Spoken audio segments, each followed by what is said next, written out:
You know, they said this was a 100-year flood. Some people said it was a 1,000-year flood. I had customers by the hundreds come in and they would ask me about the flood and what happened to me and how I survived. And they would say, oh, it's probably never going to happen again. You'll never have to worry about it in your lifetime. And I said, oh, yes, I will. I said, I've seen quick summer floods in town, and I know what a quick summer flood can do to me where I'm located in my building. So there was no doubt in my mind yesterday when it happened that this was the worst one.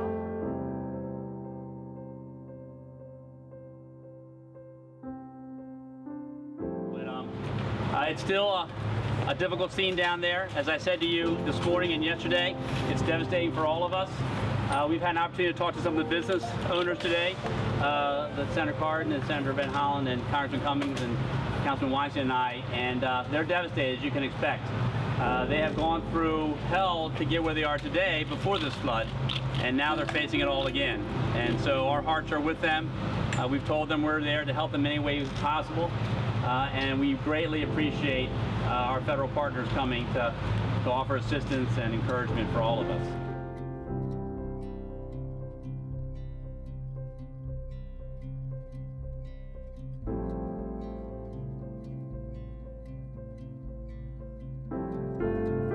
So, as a family in the van, we're driving north on Rolling Road and noticed that the water was getting deeper and deeper on Rolling Road.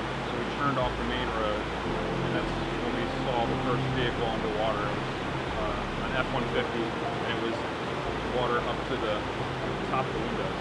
And that's a Ford pickup? Yes, yeah. And that area, we were on top of the hill, so that's where I assumed, like, this is really bad. If it's this bad on top of the hill, it can't. So it let up a little bit, and so we went further and got up to Frederick Road and turned left down towards here to Ellicott City, and the police had and the fire department had everything blocked off at the rear.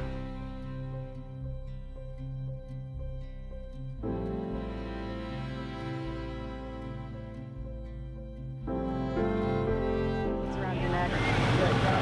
First of all, across, it's a miracle I got out of my building alive. This is the old credential. It's my husband's credential from 2016 flood. So I thought I was going to wear this and maybe they would let me go down and look at my destroyed building on Main Street. It doesn't work, but you know, just reminding them, I've been through this twice now. An antique shop, and I've been on Main Street for 29 years. So I've seen a lot of different events on Main Street, and yesterday was the worst. I had an opportunity to really watch the water, the first event when we had the flood in 2016. I was smart and I had a customer in and I decided it was getting bad, and so did she. I closed the store up.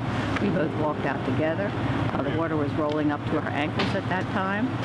Yesterday I had customers in there. They were purchasing, and I said to them, we looked out and I said, it's really getting bad. You ladies need to leave now.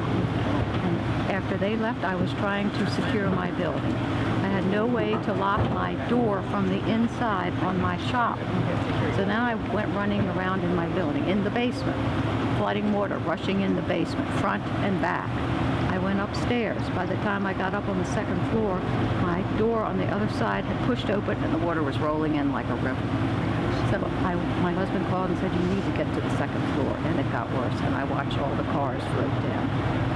And I started crying, and I said, I need a miracle here. I've got to get out of this place. And there was nobody who was going to get me out on the second floor in front of the flood. So I went up to my third floor. I opened my window. I crawled out of there, and I was waving to the fire and rescue on Old Columbia Pike. And they saw me, and they said, don't come out, ma'am. Stay in there. We're coming after you. And I kept praying, and I said, I need a miracle. And it was about an hour later, and they came up on my roof, and they said, we're here to rescue. And I said, thank God, my miracle was answered. And then I went over my roof, and I went up a high-pitched roof on a ladder and shimmied down to the end of it by the chimney, shimmied down that, and then I got on the ladder and walked down to land. And I was so grateful to the fire department. Best thing that happened to me in a long time. It sounds like you were pretty afraid. I thought I was going to die in that building by myself. I've never been around water like that when you hear it rushing in from all sides and you're helpless.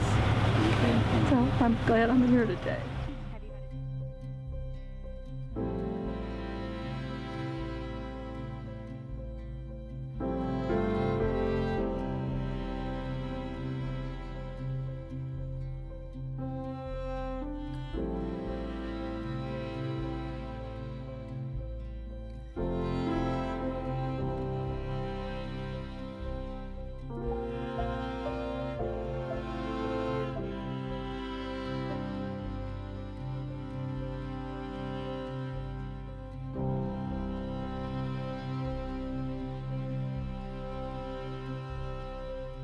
Last night was a horrific event.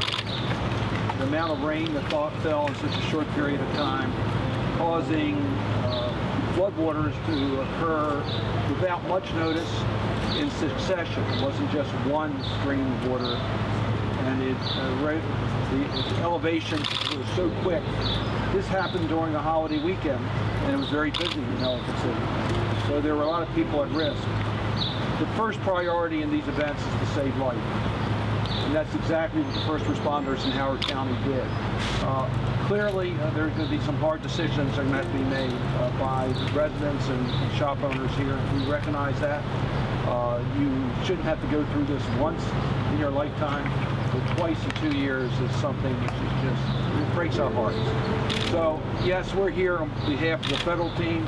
We will use all the resources we have at the federal level to help the county, because this stretches the county's capacity, working with the state. I know Governor Hogan has already taken action. We're going to do everything we can to help the people, recognizing that this is an incredible challenge for individuals who have now gone through this twice in less than 2 years. Fire chief and the police chief and your whole team, all the emergency responders, thank you. I know we're still looking for a missing person, but it is almost miraculous that when you had a flood of this magnitude, that others escaped. I know that there were, what, 300 rescues, water rescues, and I think the police department responded to over 1,100 calls in a 6-hour period. So thank all of you for being there 24/7.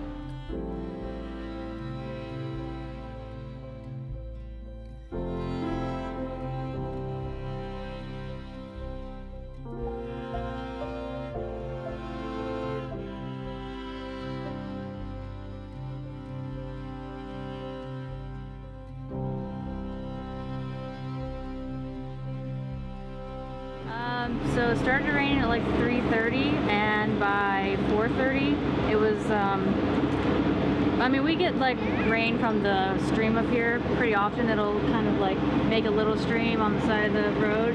Looks like a little tiny ditch. So it was a little bit higher than that, which we had seen before, and it wasn't too bad, but it quickly got a lot worse. And I've heard from my neighbors that have lived here forever that it's the worst it's ever been. Certainly never pushed the cars down the street before. So we were all standing on our porches watching it, and these are my neighbors' cars, and started taking them and pushed it into my car, my husband's car, and it kind of like dammed the cars here, so that's why my garden is missing. Yeah. How long have you lived in the neighborhood? Since 2015. So you were here in 2016 when this happened before. Yep. How would you compare? This is much worse. We didn't have any damage for 2016. And from what I've seen of downtown, it looks like it's a lot worse there too. I mean, there's a whole intersection missing. So.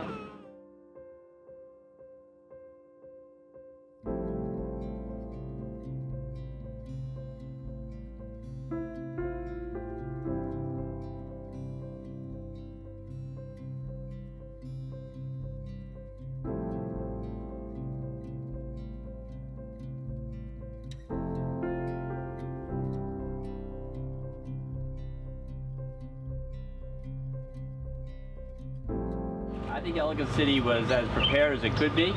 When you have a rain coming down as high as 8 inches or more over a certain period of time, terrible things happen. We found that out in 2016. You know, the people in Ellicott City are strong. They worked hard on their buildings to make it stronger. The people who own those buildings made them a lot stronger. But something like this is so devastatingly strong, it's just difficult to handle. So the people of Ellicott City are strong and resilient. I think that they've done nothing but everything that's in their power that they could do to improve themselves and their businesses. Right now, though, we're focusing on them and what we can do to help them and provide them with the services and resources they need. Everyone has said you're going to support what the business owners decide to do. There's a lot of talk out there, people offering their opinions right now. Are you of the mind that the engineering can ever protect this town fully? Again, we've done a lot of studies and a lot of ways in which we can help, and I think there are ways in which we can help mitigate that, and that's why we're doing what we're doing. So I do believe there's engineering that can be done to help. Now again, if you get 9 inches or 8 inches of rain over a 3 or 4 or 5 hour period, that's tough, and I can't guarantee what will happen with that, but I certainly think there are ways in which we can do the mitigation to help. I really do believe that, but still, if you're a business owner, property owner, you got to make that decision for yourself, and I fully respect that that's a difficult decision to make, and I respect the decision they decide to make. I don't have a job, so I don't know what's next. It's incomprehensible that it's going to happen again. And what's going to stop it? Nothing. They can't tell us to rebuild, put all this effort into rebuilding, and then that this isn't going to happen again. We know it's going to happen.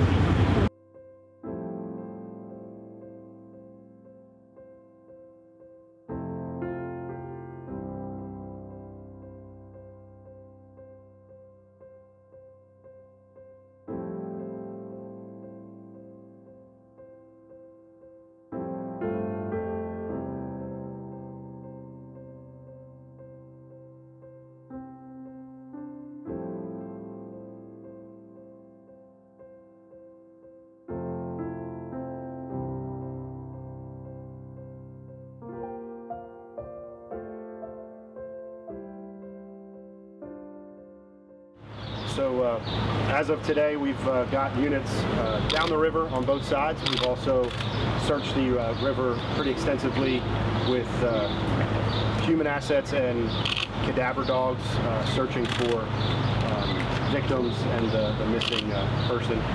So in that aspect of things, we're still in the active rescue mode with our personnel and assessing the structures and trying to get in and make sure everything is complete.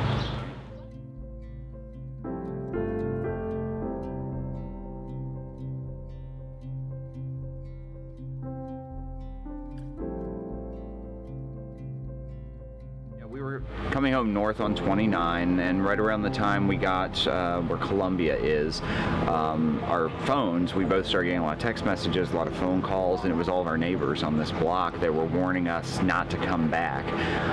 And they had sent us some videos, and it really looked like a river here, and there was some water in 2016, but it was nothing compared to what happened last night.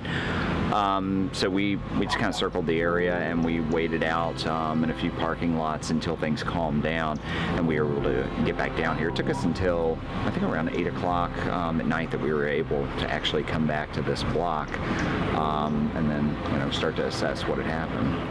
Most of us watched it from our porches or our windows, depending. We were on the front porch here. A lot of people came over and were watching it.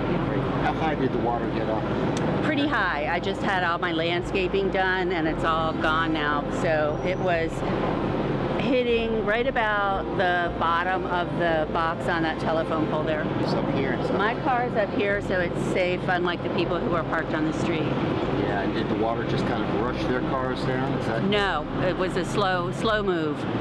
It started out slow, and then it was sort of a chain reaction. So it wasn't sort of the full-on floating really fast.